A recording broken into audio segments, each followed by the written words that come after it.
Here's the number one thing I learned from an advertising genius that I stole from Madison Avenue. This was by far the most talented, smartest, most experienced person I ever hired, and the most expensive as well. But what I learned from him wasn't actually so much about advertising. It was actually about hiring. Here's how the story goes. I hired this guy, and one of the first things we needed to do was to hire another person, a designer in this case. And up until this point in the company's history, I had hired everybody because I was the guy signing the paycheck. It just made sense that I would interview them and hire them, which of course was an immature mindset, but that's what it was. And so I got ready to hire him, and I went in and I talked to this new ad guy, Ken, who was the senior, experienced, brilliant advertising guy. And I said, all right, Ken, how do you think we should go about this? And of course, I had a system. I knew what I was going to do, but I thought it would be nice of me to ask him. Well, he brought me this well thought out plan that was far better than anything I'd ever done. And the most surprising part of it was this.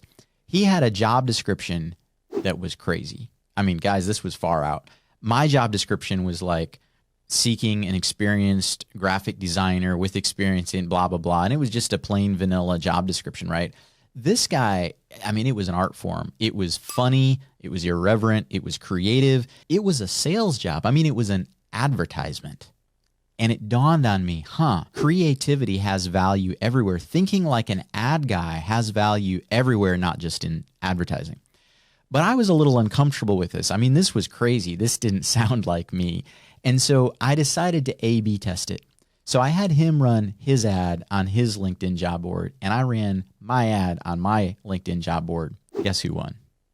He won in a landslide. Not only did he get more candidates, and I mean like 10 times more candidates, he got better candidates because he was speaking in the language of the target audience, graphic designers, and he was selling the job. He was making people salivate over this job. It wasn't just a job offer. I mean, it wasn't just like, well, if you want this job, take it. He was selling this opportunity, and it was brilliant. And so I learned that day, it's not enough just to put out a job post. It's also not enough to put out a proposal, or anytime you're trying to convince somebody of something, treat it like an ad. Apply a little creativity, a little passion, and you'll get much better results. If you found this helpful, like and follow for more, or visit growwithtim.com.